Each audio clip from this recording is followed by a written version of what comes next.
Welcome to Theme Writing Structure. Theme Writing Structure में आपका स्वागत है. A theme is a piece of imaginative writing. It is in prose form. While writing a theme, we should be attentive to the body or structure of this piece of literary creation. Here, in this discussion, we shall talk about the structure that is to be taken into account while writing a theme. इस चर्चा में हम theme writing लेखन के समय जो theme का structure या स्वरूप या ढांचा या प्रारूप हमें ध्यान में लेकर चलना है, उस पर चर्चा करेंगे. A theme is a piece of imaginative writing. Now, important point is that a theme is written on imaginary lines. Most of the themes, they are written on the basis of imagination. यहाँ इसका structure निर्धारित करते समय हमें एक बात समझनी है कि थीम जब लिखी जाती है तो वो काल्पनिक आधार पर या कल्पनाशीलता पर लिखी जाती है. It is in prose form. The second important thing is that the themes are written in a prosaic form. ये गद्यात्मक होती हैं, गद्य के रूप में लिखी जाती हैं. While writing a theme, we should be attentive to the body or structure of this piece of literary creation. So, when we construct a theme creation, a theme passage, then we should be attentive to its structure or to the make of the writing. अतः जब हम theme writing करते हैं तो हमें इसके structure पर या इसके प्रारूप पर, इसके ढांचे पर, इसकी बनावट पर ध्यान देना चाहिए. A prose creation can have a single or multiple themes.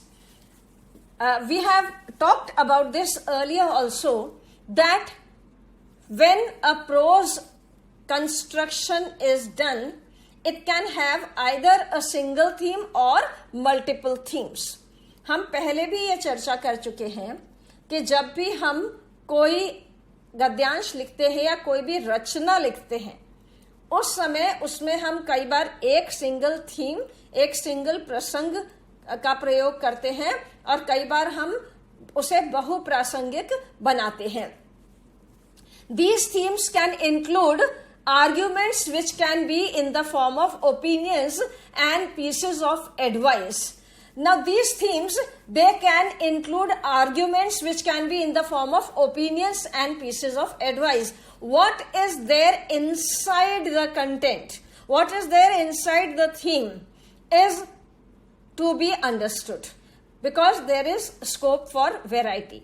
हमारी रचना के अंदर क्या समाहित है, उसके लिए हमारे पास बहुत गुंजाइश होती है, हमारे पास बहुत स्पेस होती है, हम अपनी रचना में बहुत कुछ समाहित कर सकते हैं. These themes can include arguments which can be in the form of opinions and pieces of advice. We can have arguments which we find in the form of opinion or advice. हमारे लेखन में argument हो सकता है, वाद विवाद हो सकता है, चिंतन मनन हो सकता है, जो ओपिनियन के रूप में, हमारे अपने मंतव्य के रूप में, हमारे अपने भाव के रूप में हो सकता है, या पीसेस ऑफ एडवाइस, या हम सलाह देते हैं किसी को, उस रूप में वो हमारी रचना में आ सकता है. Expositions or discussions. Sometimes our theme has expositions और discussions. कभी कभी हमारी थीम के अंदर एक्सपोजिशन और डिस्कशन होते हैं, चर्चा परिचर्चा होती है. हम किसी बिंदु को लेते हैं और उसके ऊपर बहुत तरह के विचारों का मंथन करते हैं, तो वहां पर चर्चा या परिचर्चा आरंभ हो जाती है. Descriptions or elaborate and extended thoughts and narratives or chronicles. We can have descriptions or elaborate and extended thoughts. We can have descriptions. Sometimes there is narration, there is description, there is a thought which has been expressed in detail, described in detail. कभी कभी हमारी रचना में ऐसा तत्व होता है, ऐसा बिंदु होता है जिसे हम बहुत विस्तार से विवरण करते हैं. और elaborate and extended thoughts. Sometimes we have elaborate and extended thoughts. कभी कभी हमारे थीम राइटिंग की रचना में बहुत बड़े, बहुत विस्तृत, बहुत एक्सपेंडेड या एक्सटेंडेड थॉट्स होते हैं. ऐसे विचार होते हैं जिनका बहुत विस्तार किया हुआ होता है. एंड नैरेटिव्स और chronicles. Sometimes we have narratives और क्रॉनिकल्स. कभी कभी हमारे पास वृत्तांत होते हैं, कभी कभी हमारे पास विवरण होते हैं. स्टोरीज और tales. Sometimes we have stories and tales. Sometimes we have a story to tell. कभी कभी हमारे पास एक कहानी होती है बताने के लिए, किस्से होते हैं बताने के लिए. So the theme can have so many aspects, and we are talking about the structure of a theme. हमारी थीम की रचना में इतने प्रकार हो सकते हैं, और ये प्रकार तो अभी हमने सिर्फ मोटे तौर पर देखे हैं. यदि हम और गूढ़ता से इसकी चर्चा करें तो हमें और कई बातें और कई बिंदु मिल जाएंगे. यदि सतही स्तर पे देखा जाए तो हमारे पास इतनी वैरायटी तो एक बार सोचने पर ही मिल जाती है. और हम बात कर रहे हैं स्ट्रक्चर की या रचना की या इसके प्रारूप की. The structure of a theme consists of 3 important heads. When we talk of structure, we have to take into our cognizance 3 important points. जब हम प्रारूप की बात करते हैं, ढांचे की बात करते हैं, रचना की बात करते हैं, तो हमें 3 बिंदुओं पर विशेष ध्यान या विशेष भिज्ञता रखनी होती है. The first is the introduction. पहला बिंदु है परिचय. The introduction of a theme comprises of the topic or initial statement which tells about the content that will be included in the writing. Now, introduction of a theme comprises of the topic or initial statement. Whenever we write something, at the outset, we introduce it. हम कुछ भी रचना लिखते हैं तो हम सबसे पहले उसका परिचय देते हैं, या हम उसके और लेखक के बीच में, उसके और श्रोता के बीच में एक सामंजस्य स्थापित करते हैं. वो उसका परिचय होता है. That is in the form of a statement which tells about the content that will be included in the writing. And generally we express this thing in the form of a statement which will tell us what we are going to see next. अक्सर प्राय हम इस परिचय को इस रूप में देते हैं कि हम पढ़ते ही या देखते ही समझ जाते हैं कि हम आगे किस दिशा में जाने वाले हैं. It prepares the reader for the basic idea that will follow and also helps him to recollect any previous information available in the memory or experience. What is the significance of introduction? The introduction prepares the reader for the basic idea that will follow, and it also helps him to recollect any previous information available in the memory or experience. परिचय का सबसे बड़ा role ये होता है कि वो reader को बेसिक आइडिया, मूल भाव से जोड़ देता है।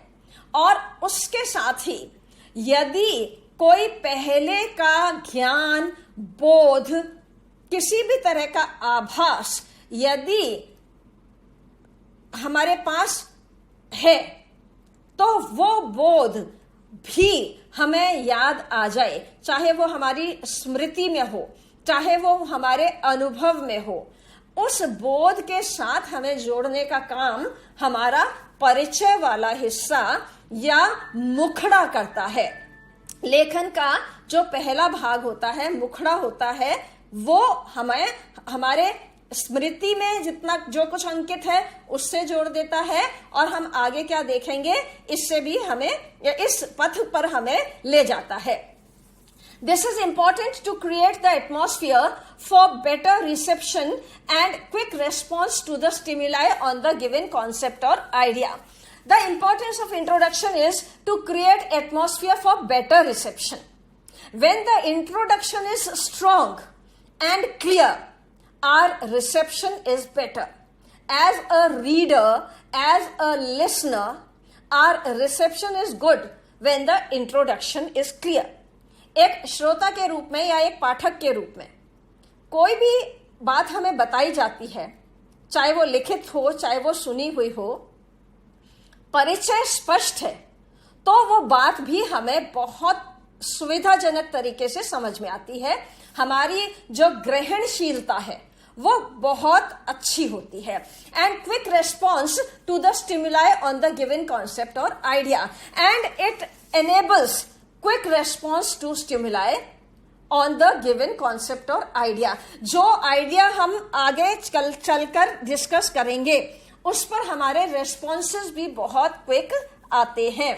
जो स्टिमुलस क्रिएट होता है, उस स्टिमुलस की तरफ हम बहुत जल्दी उसके साथ जुड़ जाते हैं, रिएक्ट करते हैं।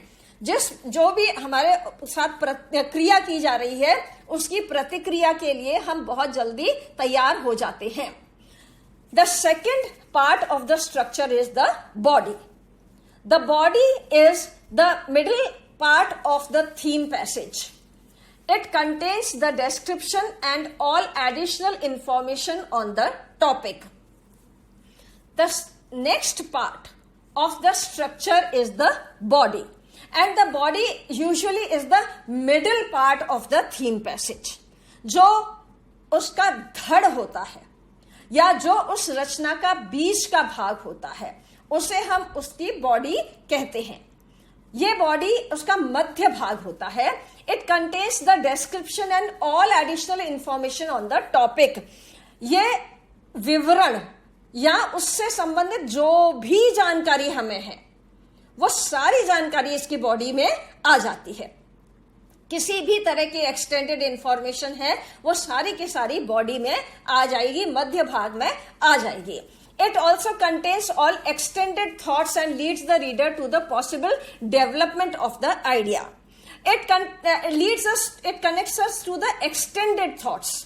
जितने भी विस्तृत विचार हैं, बढ़े हुए विचार हैं, उन सारे बढ़े हुए विचारों के साथ ये बॉडी वाला पार्ट मध्य भाग हमें जोड़ देता है and leads the reader to the possible development of the idea, and it also connects us to the possibility of where the idea will move to, where the concept of the theme writing will move to. This is also possible for us by reading the body part. हम जब मध्य भाग पढ़ते हैं तो वो लेखन या वो रचना किस दिशा की ओर जा रहा है, संभावना क्या क्या है, वो संभावना हमें इसके मध्य भाग को पढ़ने से समझ में आती है। It triggers the skill of original output on the part of the reader. Then this body part, it triggers the skill of original output on the part of the reader. The reader has many original ideas, thoughts, many creative skills. So these original and creative skills are triggered, are activated by reading the body part because there the description is given. मध्य भाग में क्योंकि विस्तृत जानकारी होती है तो उससे हमारे अंदर की सृजनशीलता या मौलिकता लिखने की जो क्षमता होती है, जो गुण होता है, उसका उद्दीपन होता है, उसमें हलचल होती है, वो एक्टिवेट हो जाती है और हम कुछ ओरिजिनल, कुछ नव सृजित करने की बात सोचने लगते हैं. It is lengthier than the rest part of the theme passage and occupies the main and middle position. It is lengthier than the rest part of the theme passage. हमारा जो थीम पैसेज होता है उसका मुखड़ा देखें और अंत देखें तो मुखड़ा छोटा होता है, अंत छोटा होता है, और मध्य भाग जिसको हम उसका धड़ बोलते हैं या बॉडी बोलते हैं वो बड़ा होता है, लंबा होता है. It is the most important part as it encompasses maximum information on the topic and writer's views. This part is important because it encompasses the maximum information. As much as information can be put into the writing, can be included into the writing, that maximum information is there in the body part. अधिकतम जितनी जानकारी, अधिकतम जितना ज्ञान हम अपने theme writing के passage में डालना चाहते हैं वो सारा के सारा हम बॉडी पार्ट में ही रखते हैं. On the topic and writer's views, second thing is the writer's views. Most of the views of the writer they come in the body part और the middle part of the theme. लेखक के मौलिक विचार जितने भी होते हैं वो थीम के मध्य भाग में ही आते हैं. The conclusion, the next part is the conclusion. अगला भाग स्ट्रक्चर का कंक्लूजन है. द लास्ट और the closing point of the theme passage comes at its and. This helps the writer to sum up his thoughts and ideas and give a final touch to the views he has cast in his writing. The last or the closing point of the theme passage comes at its end. Now, what comes at the end is the conclusion or the closing part. जो अंत में आता है वो निष्कर्ष वाला भाग आता है, या हमारे लेखन का अब हम समापन कर रहे हैं वो वाला भाग हमारे रचना के अंत में आता है थीम राइटिंग पैसेज के. This helps the writer to sum up his thoughts and ideas and give a final touch to the views he has cast in his writing. This as a device is very important. As a tool it is very important because the writer can sum up his thoughts. ये एक माध्यम के रूप में बहुत आवश्यक है क्योंकि लेखक जितना उसने कहना चाहा है उसको समग्र रूप से एक जगह पर लाकर समाप्त करता है, तो उसको समेटता है, समअप करता है. उस समेटने के लिए उसे निष्कर्ष वाला या समापन वाला भाग ही उचित होता है, वहीं पर वो उसका समापन या समअप कर सकता है. And ideas and give a final touch to the views he has cast in his writing. Second thing is giving the final touch. हम किसी भी बात को समाप्त करते हैं तो हम उसको आखिरी पॉलिश देते हैं. वो फाइनल टच हमारे कंक्लूजन वाले पार्ट में आता है. The conclusion should connect the reader to the beginning of the writing to give a sense of completion. The conclusion should connect the reader to the beginning of the writing. हमारा अंत का वाक्य, conclusion का वाक्य, निष्कर्ष का वाक्य, निर्णयात्मक वाक्य और हमारा परिचयात्मक वाक्य, the introduction and the conclusion, they should get connected. The conclusion has to be written in such a manner. Last का सेंटेंस, अंतिम वाक्य या जो अंतिम भाव है वो ऐसा होना चाहिए जो प्रारंभ या परिचय वाले भाग से हमें जोड़ दे. The last sentence of the creative writing should be effective and impressive as it accomplishes the purpose behind writing the theme passage. Why the last part of the creative writing should be effective and impressive is something very important that the scholar should know, the writer should know, and the reader should know. ये जो आखिरी वाक्य है, आखिरी भाव है, आखिरी प्रसंग का आखिरी हिस्सा है, वो क्यों इफेक्टिव होना चाहिए, क्यों प्रभावशाली होना चाहिए, वो क्यों दमदार होना चाहिए, वो जानना हमारे लिए बहुत आवश्यक है. वो इसलिए होना चाहिए, it accomplishes the purpose behind writing the theme passage. We always write with a purpose. Whenever creative writing is done, there is a purpose, there is a reason, there is an intention behind it. जब भी creative writing होती है, जब भी किसी रचना को लिखा जाता है, तो उसके पीछे एक कारण होता है, एक भाव होता है, एक उद्देश्य होता है. वो उद्देश्य बहुत स्पष्ट रूप से तब समझ में आता है जब हमारा कंक्लूजन इफेक्टिव होता है. जब हमारा कंक्लूजन प्रभावशाली होता है तो हमें समझ में आता है कि लिखने के पीछे उद्देश्य क्या था. इसलिए कंक्लूजन का बहुत महत्व होता है, निर्णय का या निष्कर्षात्मक वाक्य का बहुत महत्व होता है. So we have seen the body और the structure, we have seen the structure of a theme passage which consists of the introduction, the body and the conclusion. We have studied it in detail. अभी हमने इसके प्रारूप को या इसके ढांचे को या इसके बनावट को विस्तार से देखा है कि इसमें एक परिचय होता है, एक मध्य भाग या धड़ होता है और उसके बाद एक निष्कर्ष होता है. This is the basic structure of a theme passage.